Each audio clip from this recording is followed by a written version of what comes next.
Assalamualaikum warahmatullahi wabarakatuh. Kembali lagi kita di perkuliahan portofolio investasi.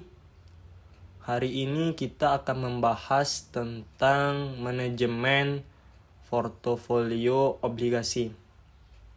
Baiklah, sebelum kita mulai, perkenalkan saya Fikri Ramadan akan mencoba membahas lagi tentang manajemen portofolio obligasi ini.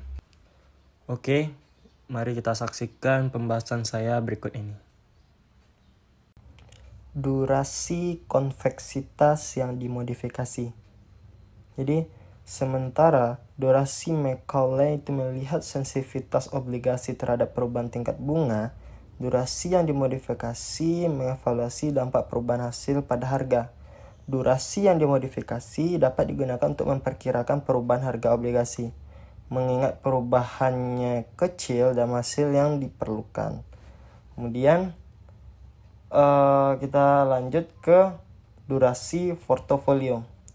Jadi durasi portofolio itu hanyalah rata-rata tertimbang dari durasi individu obligasi dalam portofolio. Seringkali manajer risiko menetapkan target untuk portofolio mereka, dan dari waktu ke waktu mereka memungkinkan perlu mengurangi risiko suku bunga yang terkait dengan portofolio. Ini akan tergantung pada prioritas investor gitu. Oke, next kita masuk ke imunisasi portofolio. Imunisasi adalah teknik yang digunakan oleh manajer obligasi yang memungkinkan mereka untuk memenuhi aliran arus kas keluar yang dijanjikan dengan tingkat kepastian yang tinggi. Imunisasi ini dicapai dengan menghitung durasi arus keluar yang dijanjikan dan kemudian berinvestasi dalam portofolio obligasi yang memiliki durasi yang sama. Jadi, karena suku bunga berfluktuasi, nilai sekuritas yang dimiliki dalam portofolio dan tingkat di mana sekuritas tersebut menghasilkan pendapatan berfluktuasi. Imunisasi atau pencocokan aset ini berdasarkan durasi.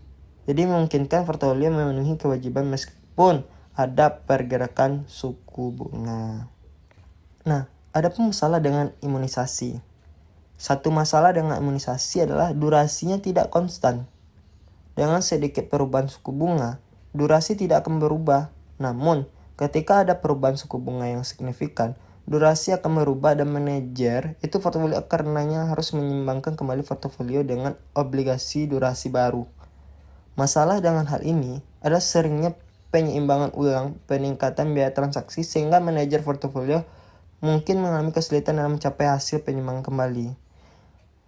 Nah, jadi penyimbangan ulang yang lebih jarang berarti bahwa durasi diizinkan untuk berubah tanpa upaya yang cukup dilakukan untuk melacak perubahan itu. Manajer portofolio dalam keadaan ini menghadapi trade-off.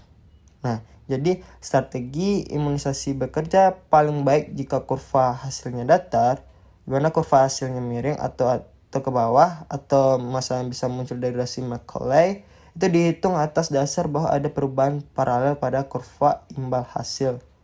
Nah, tetapi hal ini jarang terjadi pada kenyataannya. Jadi, suku bunga jangka pendek cenderung bergerak lebih cepat daripada suku bunga jangka panjang. Sehingga tidak selalu ada tingkat korelasi yang tinggi di antara keduanya. Durasi dalam keadaan ini tidak dapat kita jamin. Oke, selanjutnya kita masuk ke pencocokan arus kas dengan dedikasi. Jadi, salah satu solusi untuk masalah yang terkait dengan imunisasi portofolio adalah dengan membeli obligasi tanpa kupon yang memberikan pembayaran dalam jumlah yang cukup untuk mencocokkan proyeksi arus kas keluar. Pencocokan arus kas secara otomatis itu mengamunisasi portofolio dari pergerakan suku bunga. Portofolio yang menggunakan strategi ini disebut sebagai portofolio khusus. Keuntungan dari dedikasi adalah bahwa hal itu menghilangkan risiko suku bunga, dengan demikian itu menghilangkan rebalancing dan kemungkinan menurunkan biaya transaksi. Namun, pencocokan arus kas memang menimbulkan beberapa kendala. Mungkin ada lebih banyak batasan pada proses pemilihan obligasi, maka mustahil untuk mengejar strategi dedikasi yang hanya menggunakan obligasi di bawah harga gitu. Selanjutnya, analisis cakrawala dan mengendarai kurva hasil. Analisis cakrawala atau mempertimbangkan pengembalian obligasi selama cakrawala waktu tetap karena pengaruh utama pada harga obligasi. Dimana diasumsikan itu sering berubah gitu. Dengan strategi ini, analisis atau manajer portofolio menilai apakah menurut mereka harga pasar saat ini terlalu tinggi atau terlalu rendah. Kemudian mereka memecahkan kembali ikatan menjadi bagian karena terlalu banyaknya waktu dengan asumsi tidak adanya perubahan hasil, dan bagian karena merupakan hasil dan asumsi tidak ada perjalanan waktu. Nah, maka setelah pengembalian obligasi alternatif yang telah dipertimbangkan selama berbagai jangka waktu dengan imbal hasil yang diharapkan, portofolio dapat disesuaikan dengan menukar harga obligasi yang terlalu mahal dan obligasi yang harganya terlalu rendah.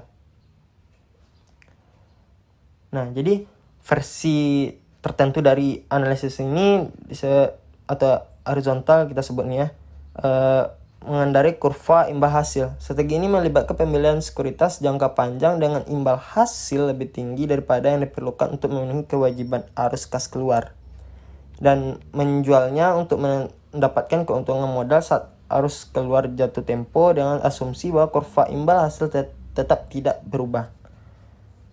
Oke. Kita masuk ke slide berikutnya, itu pengukuran kinerja portofolio obligasi. Jadi, kinerja portofolio obligasi dapat diukur dengan menghitung excess return to relative duration, di mana ukuran risiko adalah durasinya, di mana sebagai berikut. Kita dapat melihat pada rumusnya, di mana